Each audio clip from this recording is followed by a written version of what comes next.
Hi guys, and a very good morning to you from sunny Bath in UK. This is Victor from Trend Following Trading for Beginners, and in today's episode, I would like to talk about paper trading versus actual trading. Coming up next.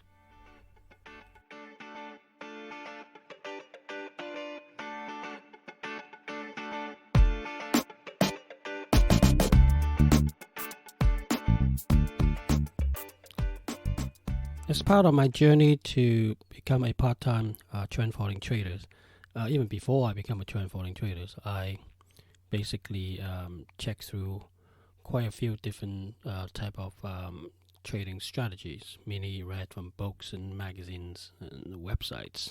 And obviously, everybody's saying their own praises and say their system is so much better, and they always show you all the best wins and stuff, and they never really show you the losses. So there's a couple of times that I really bought into it. Basically, I just followed systems and tried, believe everything I read, just like any new beginners will do, and paper trade. No, not paper trade, actual trading. Put the money into a trading account, and the first of all I lost money, and then I switched to another trading strategy, and I found myself not getting, making some money, small a little bit, but not as much as big as what some website will advertise. And I just was always kicking myself, why can't I do it? And because I'm not a paid customer, and people put out free information on the internet, and there's no way I can go back and ask, and it really depends on people's input from the website to actually answer me or not. Most of the time, don't even answer at all, because they want to sell you something or tell you very positive scenarios. Say you should do this a little bit, and I'll come. Why don't you come to my training? And it upsell you things, and which I got a bit discouraged. And also, it's also being a, I don't know, just my personality. I just like to fix things. I like to get to know, understand what things happening, what ins and outs and kind of things. So, just taking out a course without understanding the ins and outs and the nitty-gritty things out of how the system trade, it's not really for me. So before I commit, I basically try and use myself, basically, using paper trade. And what I've done is get a charting software and look at the last couple of years, mostly at the start, and see if any strategy that I come up with actually working or not. And basically very visual, very manual, and do it trade by trade kind of things, and look at these signals. And then once I got a bunch of results, I basically look at the actual result and on the paper, and see if I'm actually making money or not. If I bet, say, £100 on this shares, or £1,000 on that share, or spread betting £1 here, or £5 or £100 there on forex and stuff. And what I found is a lot of strategy that say it works, it sort of works, but in a lot of scenario it doesn't. And that is what similar to what I have done in my live trading.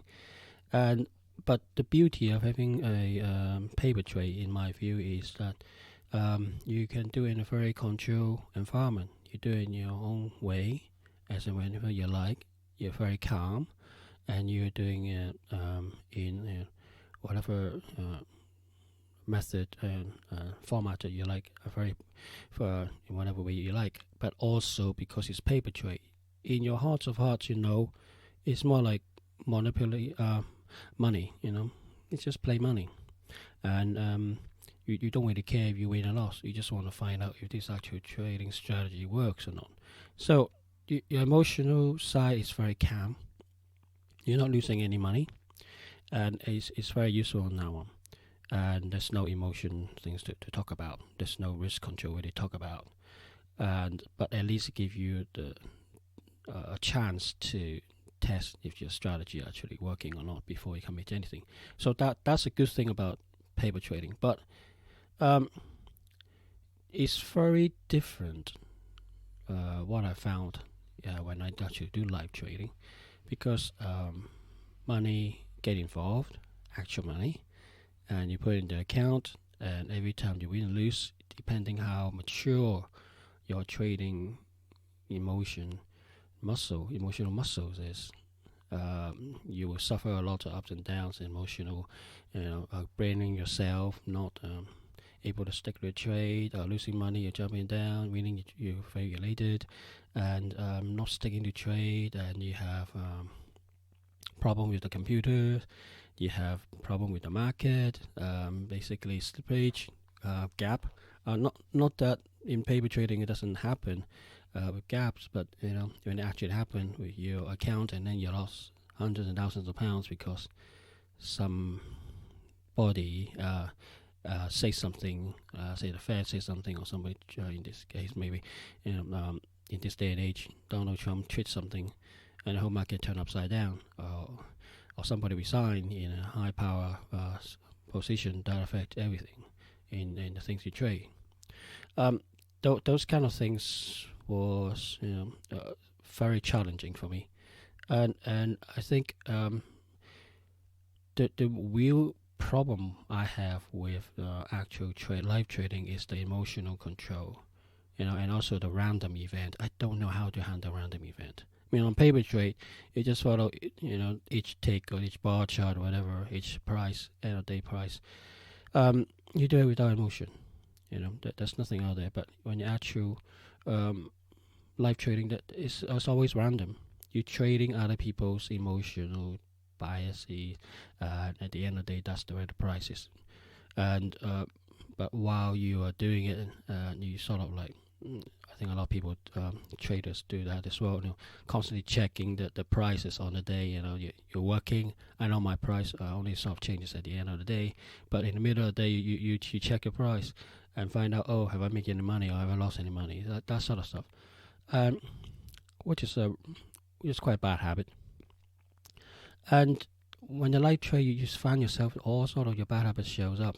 Your emotional, state is not good. Recency bias, you always think, oh, last trade was a winner, so this one was a win as well, that kind of thing. You set unrealistic expectations, and your heart rate go up and down, depends on what some people say, and then you go and check out some CNBC news, those kind of things to verify and reconfirm your thinking.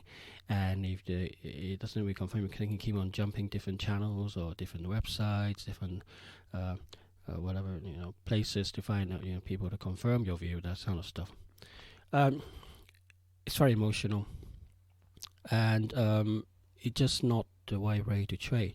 Now over time, I found that all that live trading is,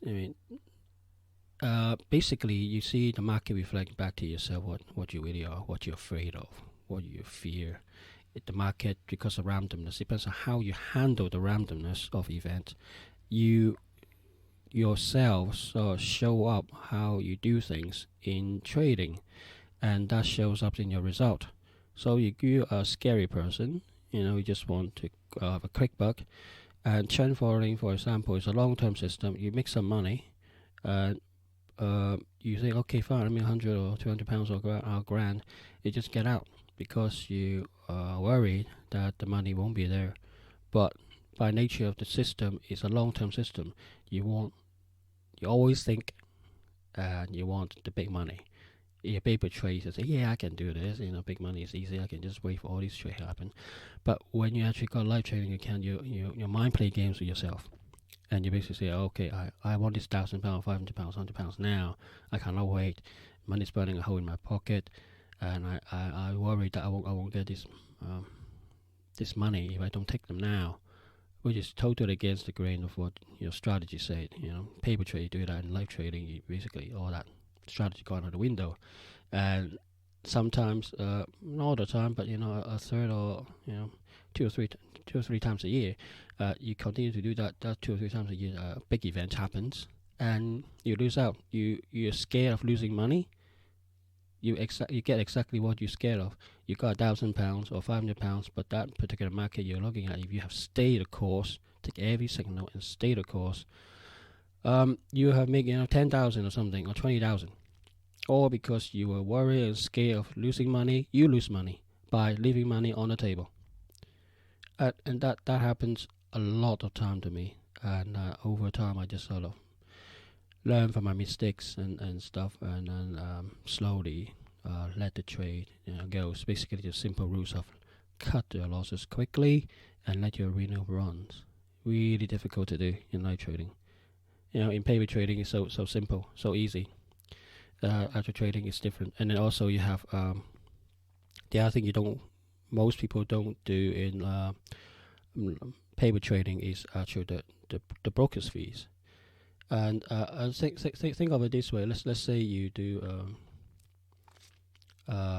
let's say a trade a month, okay, and each way is 20 quid. So when you buy or open a trade or whatever, it's 20 pounds. When you get out of a trade, it's 20 pounds. So you get 40 pounds. And out of the year, you just simply have to make what 480 pounds in your trading account, whatever it is, just to break even. That's just the cost of actually getting in and out of the trade. You have to make that much of money. It depends on your account size. It can have a huge impact on you and make you feel, oh, now I need to make that much money just to break even. A lot of people don't think about that. And then you have people advertising out there say, yeah, you can go in and out of the market very quickly, so you can get cheaper brokerage charges, commission. The more you do, the more brokerage fee you incur, the more the broker's laughing all the way to the bank. If you have watched Wolf of Wall Street, I think at the start of that show talks about Orlando just joined the new firm, and then was having a chit chat with one of the top traders and having a dinner. They talk about the dream. Certain people is a dream of having a possibility of having big gains, but your job as a broker is to keep them in the trade, do as many trades as you can and get the money, basically your brokerage fee, and you bring that actual money, brokerage fee at the end of the day all the way in the bank.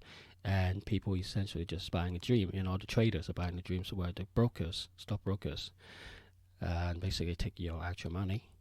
It's something like a fee to actually doing business in the bank and laughing. And the more they can make you do trading in and out of the market, the more they get, and it is true. If you actually keep track of your trading, I mean, this is the other thing, you don't do tracking of your trading in doing a journal in your paper trade, but when you're live trading, you keep track of it and you see how much brokerage fee you actually paid after a year. It can add up. And it depends on how often you go in. Got hundreds of pounds, thousands of pounds. And if you do like 2 or 3 trade, do day trading per day, 3 times a day, go in and out of the market, it costs quite a bit of money. So that's why people go to spread betting, but then you still lose by slippage. The difference between buy and sell, the bid and ask, so to speak.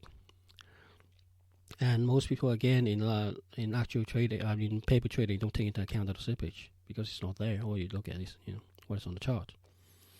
So there's quite a few differences, and I found it's quite can be quite very different. I mean, the other big problem I have is sometimes it happens.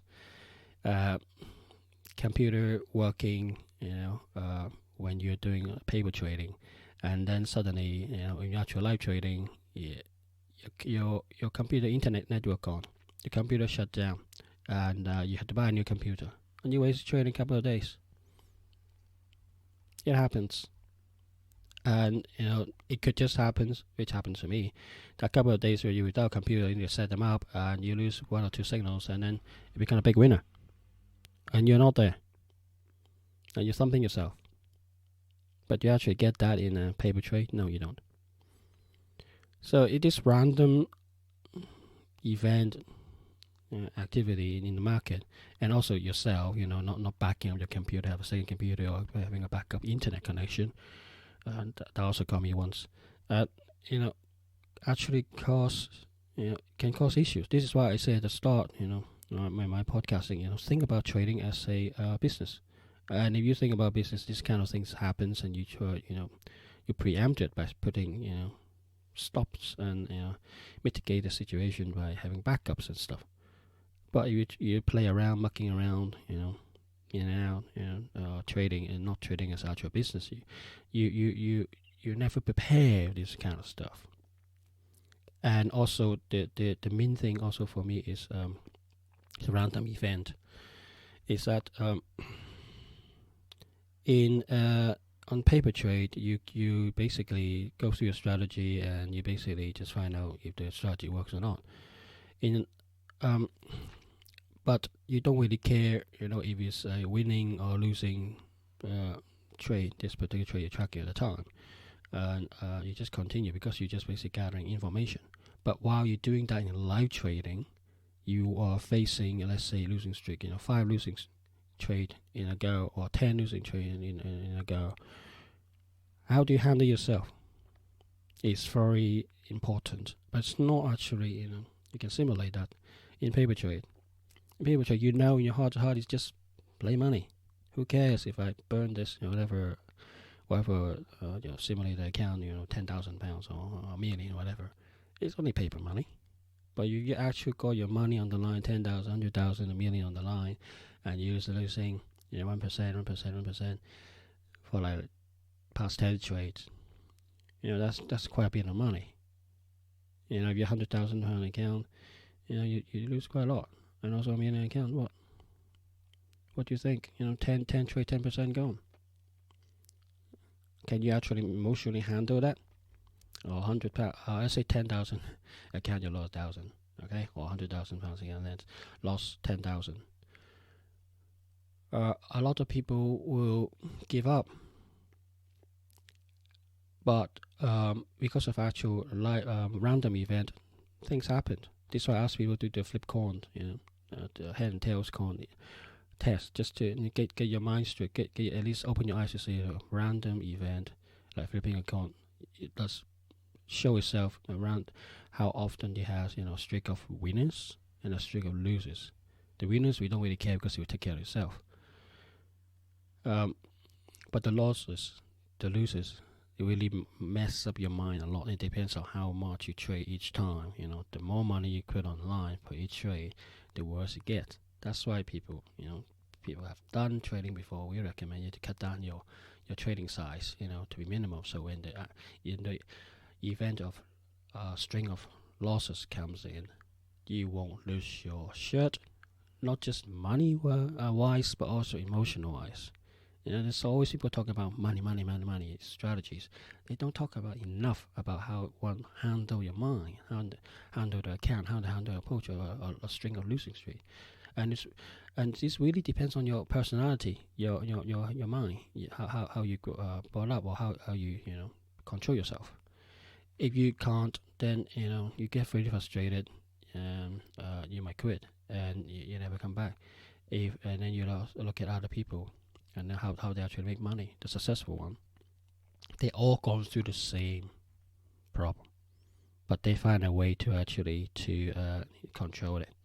But they have, I'm sure, before they actually get control of their mind, they probably broke off your account. But the main thing is they have learned from their mistakes, and one of the things that they learn is emotional control.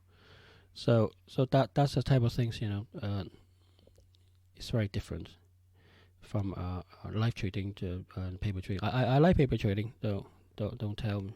I'm not trying to say paper trading have no value. It has value, but I think people ought to understand all the simulated account or paper trading and things. They have their value, but on the emotional side, they're actually useless. And I think it's good for testing a strategy before you commit money. But once you commit money, you need to, at the start of your strategy, to actually prove in a live account that's working.